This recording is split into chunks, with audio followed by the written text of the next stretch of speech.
동굴. 자연이 만든 UFC 파이터 같은 존재죠. 둔기로 때려 눕히지 않으면 숨통을 끊어버릴 겁니다. 그럼에도 인간들은 한번 들어가 볼까? 라고 생각합니다. 오늘은 세계에서 가장 위험한 동굴에 뛰어들어가 보겠습니다. 이보다 좋은 동굴 탐험 시작점은 없습니다. 인류가 아는 최대 동굴 시스템에서 시작합니다. 메머드 동굴이라는 이름답게 넓은 공간을 기대하게 되죠. 여기저기 돌아다닐 수 있는 넉넉한 공간, 그리고 죽지 않을 만큼의 여유도 있을 거라고 생각할 겁니다. 적어도 그렇게 생각하겠죠? 이 동굴 시스템에는 426마일이 넘는 통로가 있습니다. 그것도 이미 지도에 표시된 것만 그렇죠. 마치 지하에 있는 VIP 라운지 같아요. 나머지 사람들이 증발하는 동안 억만장자들이 종말을 피해서 머물기에 완벽한 곳이죠. 어쨌든 이렇게 넓은 공간이 있어도 동굴은 여전히 치명적일 수 있습니다. 그리고 사나운 동물과는 관련 없어요. 그 이야기는 나중에 말씀드릴게요. 1925년 플로이드 콜린스는 메머드 동굴에 들어가서 그곳을 관광명소로 만들고자 했습니다.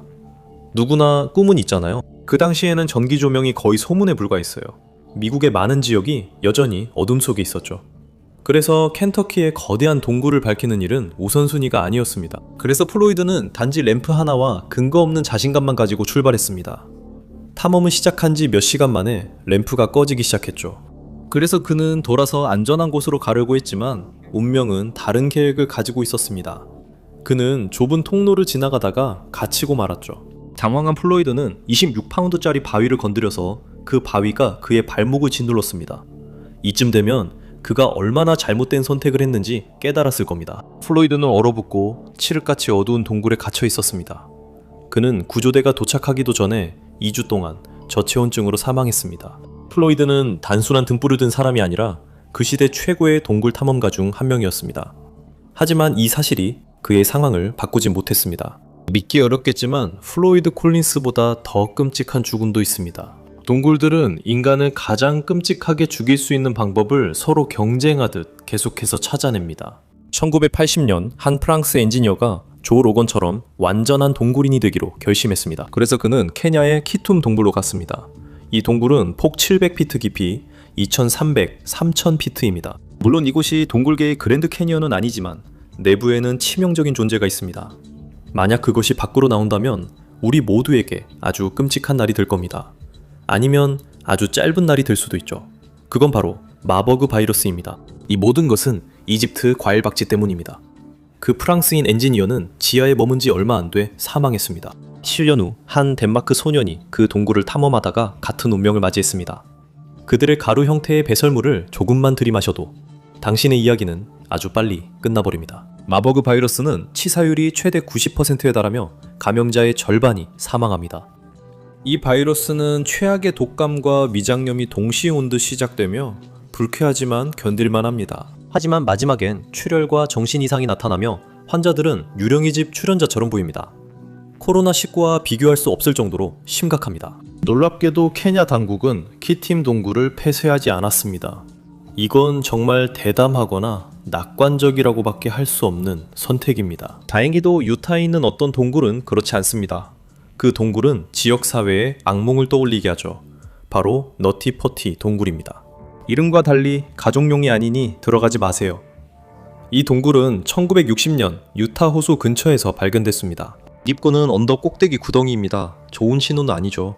거기에 뱀들까지 있으면 절대 안 돼 라는 네온사인 같아요.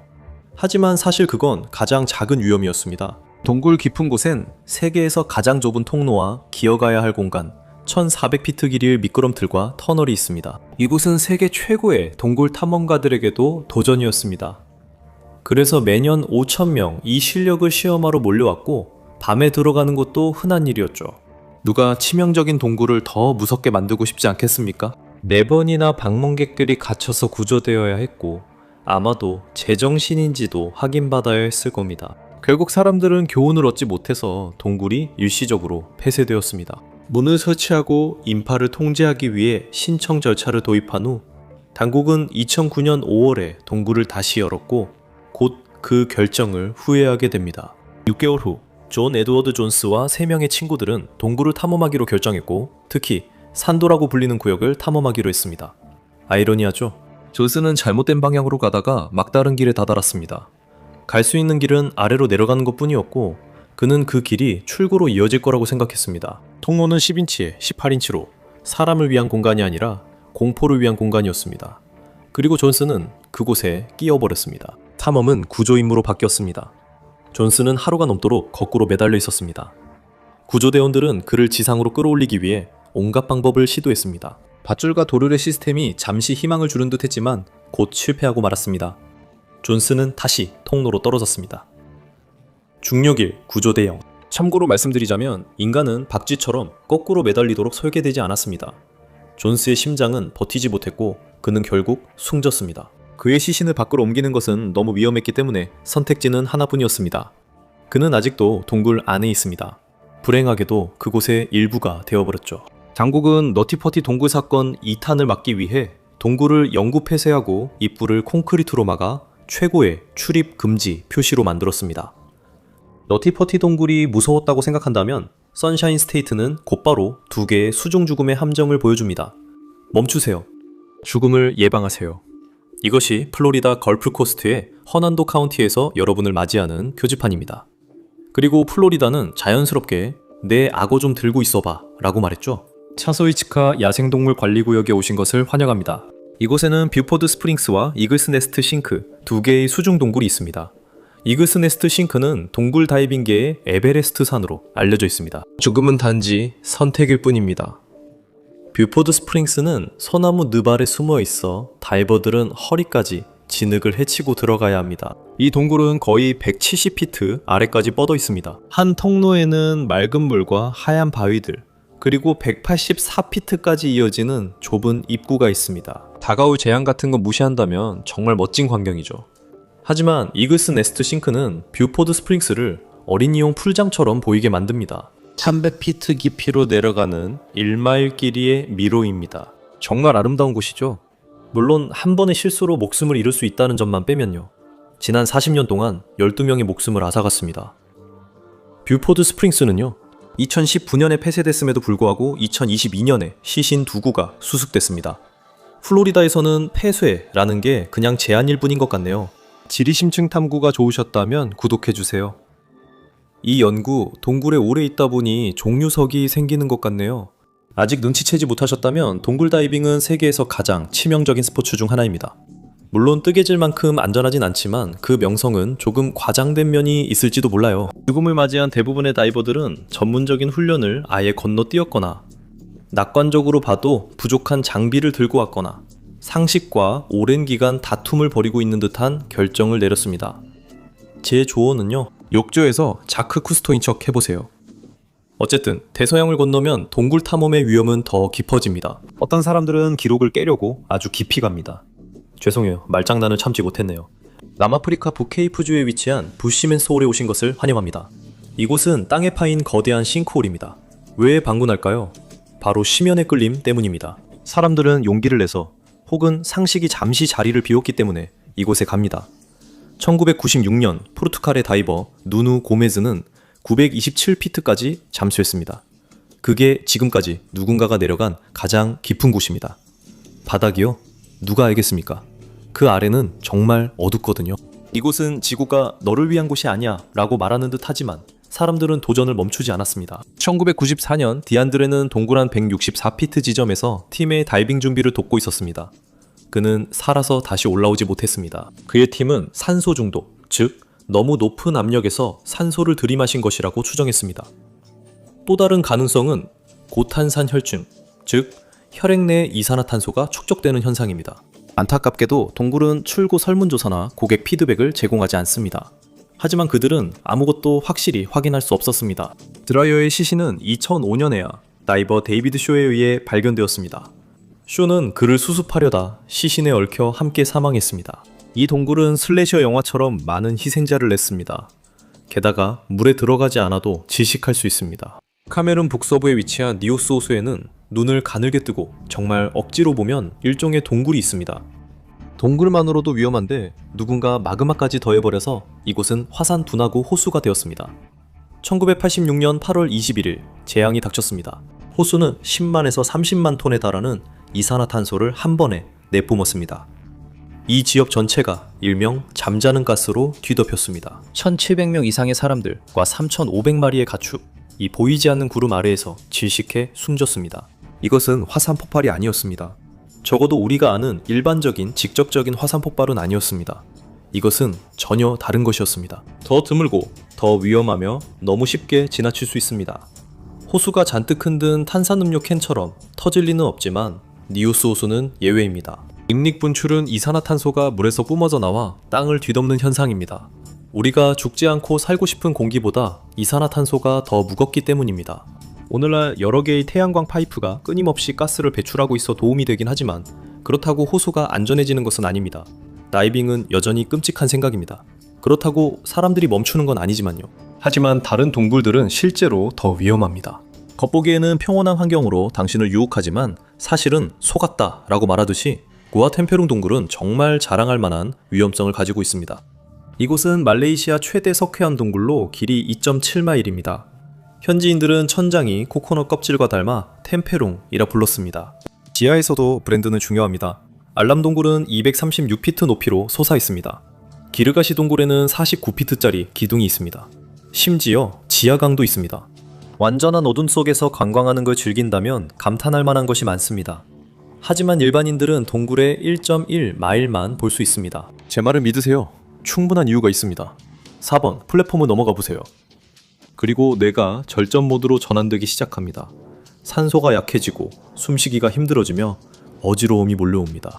다행히도 말레이시아 당국이 관광객들이 살아있을 수 있도록 한기 시설을 추가했습니다. 하지만 허가된 구역을 벗어나면 상황이 금방 위험해집니다. 공기는 희박하고 무겁고 당신이 의식을 잃든 말든 전혀 신경 쓰지 않죠. 템푸룽의 희박한 공기를 견뎠나요? 훌륭합니다. 이제 당신을 산채로 익히려는 곳을 견딜 수 있는지 봅시다. 만약 동굴들이 미인 대회를 한다면 멕시코의 크리스탈 동굴이 압도적으로 우승할 겁니다. 적절한 표현은 아니지만요. 광고들은 2000년에야 이 동굴을 발견했습니다. 광맥 대신 그들은 거대한 석고 크리스탈을 발견했죠. 게다가 보너스로 은, 아연, 납도 있었습니다. 어떤 크리스탈은 킹콩도 올라갈 만큼 커요. 가장 큰 것은 약 11m입니다. 하지만 방문은 하지 마세요. 이 동굴은 2015년 이후로 개방된 적이 없고 그럴 만한 이유가 몇 가지 있습니다. 첫째, 이곳은 자주 침수됩니다. 이제 장비가 꺼진 상태라 동굴은 거대한 광물 수족관처럼 변했습니다. 그리고 이 동굴은 아틀란티스인 척 하는 게 아니니 지옥을 코스프레하려는 셈이죠. 이곳의 온도는 화씨 136도까지 올라갈 수 있습니다. 이는 1913년에 기록된 퍼니스 크리크의 화씨 134도보다 더 뜨겁습니다. 데스밸리를 이긴다면 그건 정말 자랑할 만한 일이죠. 그리고 습도도 거의 100%에 달합니다. 7월의 뉴욕을 생각해보세요. 그런데 공기 자체가 땀에 젖은 것처럼 느껴질 때까지 온도를 올려보는 겁니다. 이 더위와 합쳐지면 몸은 제대로 작동하지 않는 오븐이 되어버립니다. 땀을 흘려도 소용없고 식는 건 불가능하죠. 거기서 10분만 있으면 내장기관들이 사직서를 내리 시작하죠. 결정체를 보고 싶으신가요? 완전히 SF 영화처럼 특수 냉각 전신 슈트를 입어야 합니다. 물이 튜브를 통해 몸에 감긴 냉각 매트리스로 펌프질됩니다. 축하합니다. 이제 다리가 달린 이동식 에어컨이 되셨네요. 당신을 요리하려는 동굴을 지나 이제 뉴질랜드에서 좀 식어봅시다. 그곳의 동굴들은 적어도 친근해 보이려고 노력하거든요. 뉴질랜드 북섬의 와이토모 지역에는 300개가 넘는 동굴이 있지만 모두가 줄을 서는 곳은 바로 와이토모 반딧불 동굴입니다. 매년 50만 명이 넘는 사람들이 이곳을 찾아 빛나는 청록색 하늘 아래에서 시원한 보트 타기를 즐깁니다. 이곳은 마치 작은 은하처럼 보이는데 이 모든 것은 자연이 만든 가장 작은 전구인 버섯모기 덕분입니다. 하지만 이곳은 군대처럼 철저하게 관리되고 있습니다. 밖에 비가 오면 동굴 안은 바로 물에 잠깁니다. 물이 빠르게 불어나면서 아래쪽 동굴들은 사라지고 물이 빠진 뒤에도 이 동굴 시스템이 얼마나 오랫동안 안전할 수 있을지에 대한 심각한 의문이 남습니다. 90년 넘게 글로우웜 동굴에는 4m 실트가 쌓여 자연이 만든 입욕제처럼 되었고 퇴적물이 통로를 좁혔습니다. 이제 물은 엄지로 수도꼭지를 막을 때처럼 훨씬 빠르게 쏟아집니다.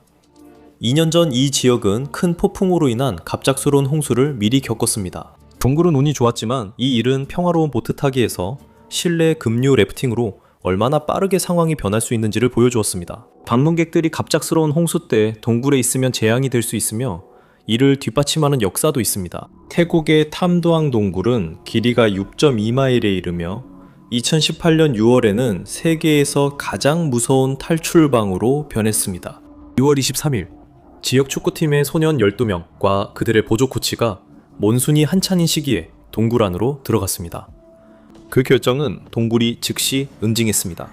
좁은 통로들이 물에 잠기면서 팀은 동굴 안쪽으로 2.5마일이나 밀려 들어가 작은 바위턱 위에 갇히게 되었습니다. 몇 시간이 며칠, 몇 주가 흘렀습니다. 음식이 거의 없어 그들은 나눈 간식과 동굴의 물로 연명했습니다. 결코 고급스럽지 않았습니다. 그들의 코치 에카풀 찬타왕은 전직 불교 승려였으며 그는 음식을 먹지 않고 소년들에게 명상을 가르쳐 호흡을 느리게 하도록 했습니다. 산소 농도는 15도까지 떨어졌습니다. 그건 해발 8,000피트 산 위에 서 있는 것과 같습니다. 완전히 기절할 정도는 아니지만 분명히 너무 빨리 일어나지 말아야 할 상황이죠. 경보가 울렸습니다. 구조대원들이 결국 그들을 발견했지만 동굴은 거세게 저항했습니다. 전 태국 해군 특수부대원 사만 군한이 산소통을 전달하다가 목숨을 잃었습니다. 동굴은 공식적으로 최종 보스 모드에 돌입했습니다. 곧 약 1만 명에 가까운 사람들이 구조 작업에 투입됐습니다. 잠수부, 군인, 경찰, 엔지니어, 그리고 아마 동굴을 잘 아는 누군가의 사촌까지 모두가 그곳에 있었습니다. 7월 8일부터 10일까지 잠수부들은 잠긴 터널을 헤엄쳐 들어가 각 소년을 데리고 나왔습니다. 마치 불안한 작은 기내 수화물처럼 그들을 안고 나온 셈이었죠. 모든 소년들과 그들의 코치는 모두 살아서 나왔습니다. 군한은 영예를 받았습니다. 안타깝게도 또 다른 태국 해군 특수부대원 베이루트 박바라가 작전과 관련된 혈액 감염으로 1년 후에 사망했습니다. 오늘날 탐농 동굴은 우기 동안에는 폐쇄됩니다. 아무도 또 다른 사고가 일어나길 원하지 않기 때문입니다. 태국의 전설적인 구조작전에서 우리는 남아프리카로 향합니다. 이곳의 동굴은 기적이 아니라 잠수부들을 통째로 삼키는 것으로 유명합니다. 1984년 9월 29세에 피터 비롤출과 2명의 친구들은 요하네스버그 외곽에 위치한 스테르크폰테인 동굴로 여행을 떠나기로 했습니다. 이 동굴은 좁은 통로와 물에 잠긴 터널, 그리고 정말로 경고 표지판이 필요할 정도의 호수로 유명합니다. 그들의 계획은 가이드라인을 따라가는 것이었습니다. 밀너홀에 도착해 데이터 수집 후 집에 돌아가는 것. 간단했죠? 하지만 팀은 재난영화처럼 두 그룹으로 나뉘었습니다. 가장 뛰어난 다이버가 앞서가며 마커를 설치했습니다. 그동안 피터와 경험이 적은 동료는 뒤따라가기로 했죠. 뭐가 잘못될 수 있을까요? 피터와 팀은 평소처럼 동굴 다이빙 장비를 갖추고 동굴에 들어갔습니다. 이중 산소통, 두꺼운 잠수복, 안내로프, 오늘은 죽지 말자 세트까지 준비했죠. 모든 것이 순조로웠지만 역시나 피터는 신비로운 어두운 터널을 보고 "오, 이게 뭐지?" 라고 말했습니다. 그리고 그는 로프를 놓아버렸죠. 왜냐하면 검은 불 속 미로에 혼돈을 불러오지 않을 이유가 없으니까요. 누군가 그가 사라진 것을 알아챘을 때쯤에는 이미 그는 주 동굴이 이케아 통로처럼 보일 정도로 복잡한 미로에 삼켜진 상태였습니다. 완전히 고립된 그는 거대한 숨겨진 방에서 수면 위로 올라왔습니다. 결국 그는 막다른 통로 끝에 있는 작은 섬에 도달했습니다. 살아남기에는 좋았지만 탈출하기에는 최악이었습니다. 도움을 요청할 방법이 없어서 시간은 몇 시간이, 며칠이 되고 결국 몇 주가 되었습니다. 수색팀들은 마치 무음으로 설정된 휴대전화를 찾는 것처럼 동굴 시스템을 샅샅이 뒤졌습니다. 6주 후 건조 수색대가 숨겨진 입구를 발견했고 그 입구는 구불구불한 터널로 이어졌습니다. 터널 깊은 곳에서 그들은 피터의 시신을 발견했습니다. 그는 어둠 속에서 홀로 3주 동안 버티다 결국 숨졌습니다. 그의 곁 모래 위에는 마지막 메시지가 남겨져 있었습니다. 사랑해, 쉐릴, 그리고 엄마. 스테르크 폰테인에서 수중 악몽을 겪은 후에도 사람들은 여전히 치명적인 동굴을 탐험합니다. 이제 유타로 가봅시다. 2005년 8월 5명의 친구들이 유타주 프로보 근처의 Y산을 올랐습니다. 그들은 현지인들이 문자 그대로 죽음의 동굴이라고 부르는 동굴을 찾고 있었습니다.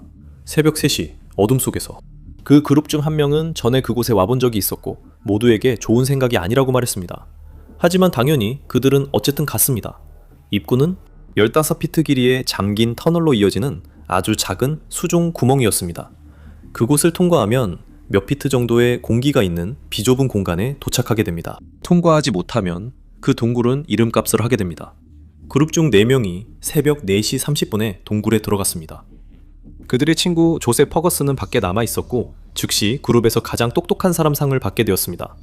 2시간 후 그는 비상경보를 울렸습니다. 한편 지하의 두더지 인간 땅에서는 그룹이 수중 터널로 향해 나아가고 있었습니다. 그들은 기분이 좋았고 동굴이 전투 모드로 들어갔다는 사실을 전혀 알지 못했습니다. 그들이 좁은 지점으로 헤엄쳐 들어가는 순간 진흙이 폭탄처럼 터져 나왔습니다. 초콜릿 푸딩 속을 헤엄치는 것과 비슷하지만 거기에 죽음이 추가된 느낌이었습니다. 그들의 안전 노프는 사라졌고 그들은 다음 동굴의 작은 공기 주머니로 올라와 겨우 제대로 공포에 질릴 만큼의 산소만 남아 있었습니다. 구조대가 결국 그들에게 도착했을 때 4명 모두 출구를 향하고 있었습니다.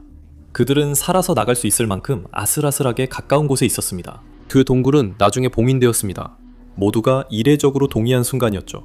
그래, 이곳을 영원히 닫는 게 맞는 선택이야. 죽음의 동굴이 나쁘다고 생각했다면 영국은 기본적으로 익사의 개념을 속전속결로 보여주는 동굴 시스템으로 대응했습니다. 영국 요크셔에 숨겨진 모스데일 동굴은 영국 전체에서 가장 치명적인 동굴 시스템 중 하나입니다.